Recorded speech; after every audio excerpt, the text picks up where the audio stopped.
कुत्र्याला भाकर सुद्धा सन्मानाने फेकली जाते, भिकाऱ्याला भीक सुद्धा इज्जतीने दिले जाते, पण माझ्या गावातील माता भगिनींना जे रॅशन दिले जातं ते रॅशन या पलीकडचेही बत्तर हालात करून, या पलीकडेही अपमानित करून दिलं जातं.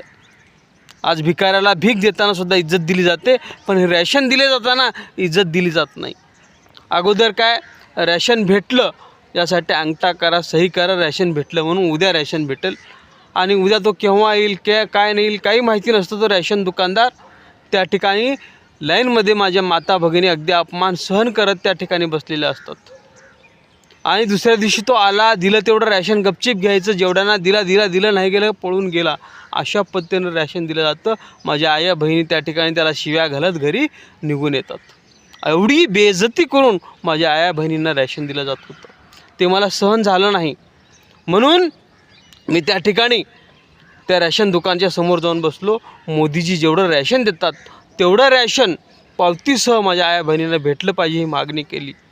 तर औशाचा आमदार अभिमन्यू पवार याने त्या ठिकाणचा रॅशन माफिया अशोक कोराळे याच्यासोबत काही गुंड पाठवले, 15-20 गावात दहशत निर्माण केली आणि माझ्यावर खूनी हल्ला केला.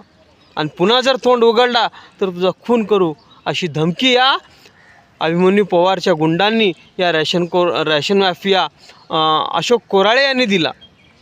एवढी धमकी देऊन अशा पद्धतीनं मला संपवण्याचा प्रयत्न केला मी. आणि तो रॅशन माफिया मला म्हणाला की जेवढं काय रॅशन येतो त्याच्यातलं 50% म्हणजे जवळपास 100 पोते गहू, 100 पोते तांदूळ हे सगळं या आमदाराच्या बायकोच्या भोकामध्ये खुपसलं जातं.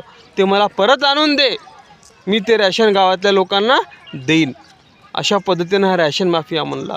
म्हणजे जेवढं काय रॅशन येतं त्या रॅशनमधला 50% भाग, म्हणजे माझ्या गावात 400 पोते रॅशन येत असेल तर 200 पोते हे अभिमन्यूच्या बायकोच्या भोकामध्ये खुपसलं जातं. हा असा रॅशन माफिया म्हणतो.